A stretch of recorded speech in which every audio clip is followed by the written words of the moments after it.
السلام علیکم ورحمۃ اللہ وبرکاتہ۔ بچوں، آج ہم پڑھیں گے مضمون اردو۔ آج ہم پڑھیں گے سبق نمبر 22، ڈاکٹر بابا صاحب امبیڈکر۔ تو چلیے ہم اب سبق پڑھنا شروع کرتے ہیں۔ ایک زمانہ تھا جب ہمارے ملک میں ذات پات کا رواج عام تھا۔ بہت سے لوگ دلتوں کو کمتر سمجھتے تھے۔ انہیں کنووں، جھیلوں اور تالابوں سے پانی لینے کی اجازت بھی نہیں تھی۔ ماہر کا چودار تالاب بھی ان میں سے ایک تھا۔ آخر ایک دن لوگ اس ناانصافی کے خلاف اٹھ کھڑے ہوئے اور چودار تالاب کے کنارے پہنچ گئے۔ ان کے لیڈر نوجوان بھیم راؤ امبیڈکر تھے۔ بھیم راؤ پچھڑی ذات سے تعلق رکھتے تھے۔ سب سے پہلے انہوں نے تالاب میں اتر کر پانی کو چھوا۔ دوسرے لوگوں کو بھی حوصلہ ملا اور انہوں نے بھی ایسا ہی کیا۔ اس طرح تالاب کا پانی سب لوگوں کے لیے عام ہو گیا۔ یہ کس کی تصویر ہے بچوں؟ یہ ہے ڈاکٹر بابا صاحب امبیڈکر۔ ڈاکٹر بابا صاحب امبیڈکر کا اصل نام بھیم راؤ سکپال تھا۔ وہ 1891 میں مدھیہ پردیش کے ایک گاؤں مہو میں پیدا ہوئے۔ ان کے والد رام جی سکپال فوج میں ملازم تھے۔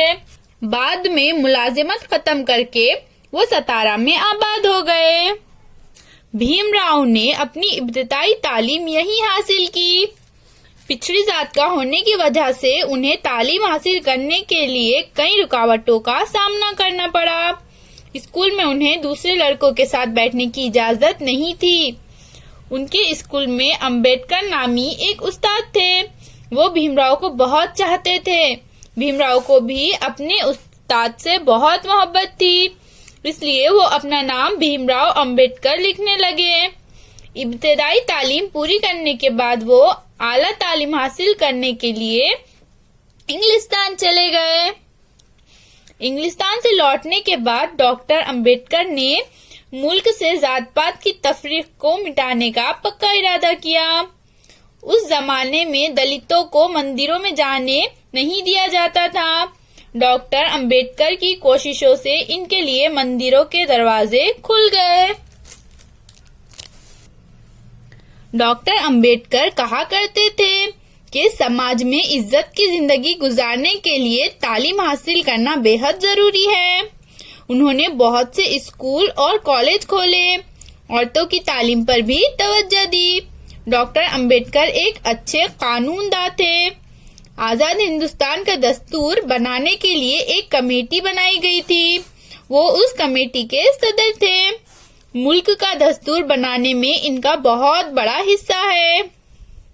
6 دسمبر سن 1956 کو بھارت کے اس عظیم رہنما کی موت ہو گئی۔ یہ سبق کس نے لکھا بچوں؟ یہ سبق لکھا ہے سلام بن رزاق نے۔ اب ہم اس سبق کے الفاظ معنی پڑھیں گے۔ رواج یعنی طریقہ چلن، تفریق یعنی فرق، دستور یعنی قانون، عظیم یعنی اونچے مرتبے والا، رہنما یعنی لیڈر۔